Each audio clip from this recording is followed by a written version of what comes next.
Welcome back, family. This is your boy ED. For all you smart and intelligent folks out there, listen, that just simply means, hey, I'm back with another one. Today's episode is entitled, How Do I Get My CAPM Certification? Again, how do I get my CAPM certification? As always, let's lay the foundation before we go into the principles. Foundation is CAPM, again, stands for Certified Associate in Project Management. Again, Certified Associate in Project Management. So you're looking to get your CAPM certification. Follow these steps. Step one, no, just playing. In order to be certified, or I should say to go after your CAPM, to be eligible, you have to have a secondary degree, whether it's a high school diploma or associate degree, or PMI says, or globally equivalent. You also have to complete 23 hours of project management education. I think it should be 35, but hey, that's just me. I mean, everything, subject.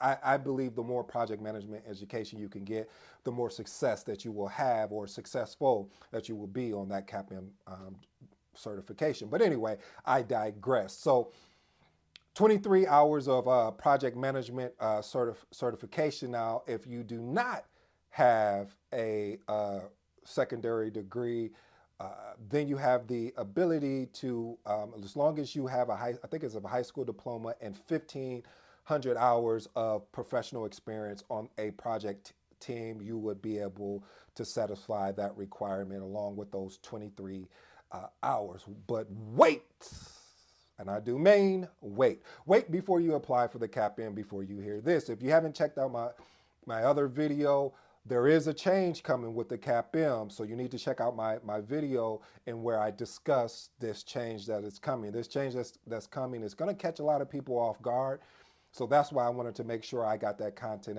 about this change that's coming to the to the CAPM exam. But again, once you meet the qualifications of what we just discussed regarding the education and then the project management education, then you have the ability to apply for the CAPM exam through the Project Management Institute. The Project Management Institute website, you go in there, you put in your details. And I have to say this about Project Management Institute. I'm going to give them their flowers right now.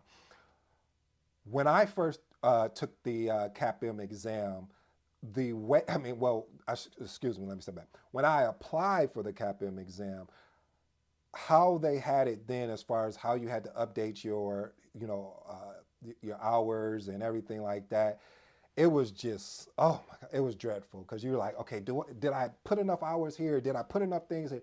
So this new format that they have, it's very outstanding. I love it. So again, it's just so simple now to fill out.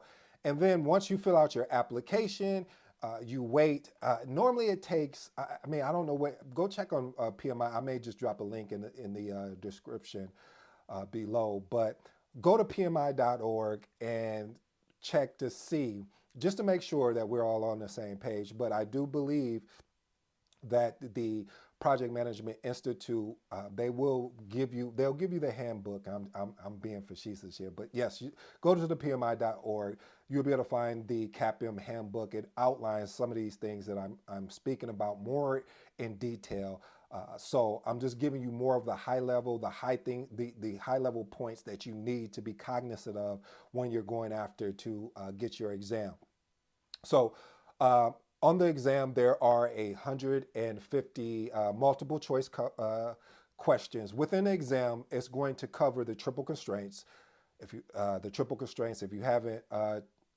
don't know what the triple constraints are, then you need to go check out my video around where I discuss about the triple constraints. But I'm gonna give you the triple constraints here as well. So you need to understand, you should understand the terminology around project scope, schedule, cost, quality, and now also you need to understand communication, risk, and procurement.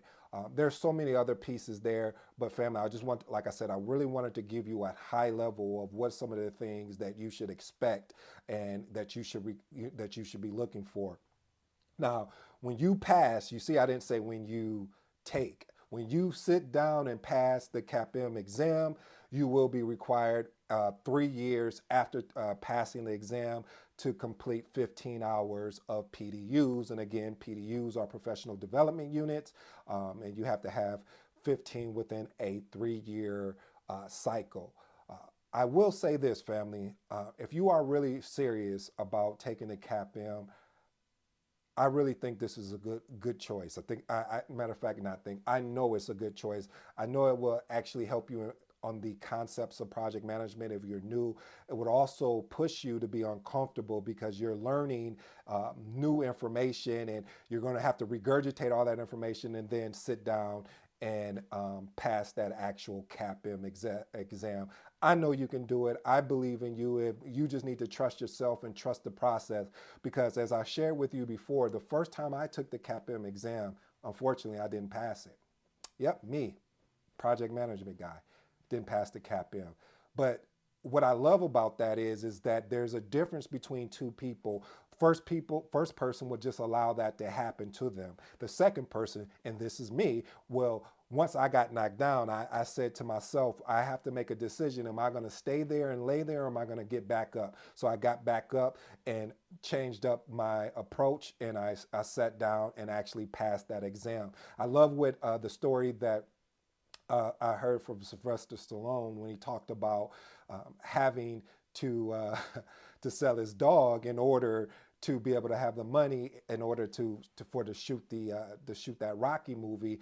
And he just kept coming back to figure out, like, hey, how do I actually do, like, how am I gonna, first of all, I gotta make a decision. I love my dog, but I gotta give it up temporarily, and hoping that I can, once I get this movie in place and get the finances in place, I can come back and get my dog. And eventually, long story long, he did end up getting his dog. I tell you that to implore upon you the opportunity with this CAPM exam, if you're willing to put in the time. And that is going to be time, family. This is not something you're going to be able to do overnight.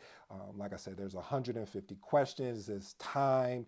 And, I don't know if they're still allowing you to take it remotely, but when I took the CAPM, I actually took it at a testing center. And at that testing center, you walk in and you're a little nervous. So again, the lessons I learned from that is I was just pumping myself up with motivation, personal development type audios and videos, just to get me in the state of mind, get me in the right state of mind, to take this exam. So family, I hope that you go after this. And just to recap at a high level, 150 questions. In order to be able to sit and pass the exam, you need to complete 23 education, or I should say project management education hours, as well as you have to have either a secondary degree or 1,500 hours of project management experience on a project team. Until next time, this has been your boy ED. I'm out.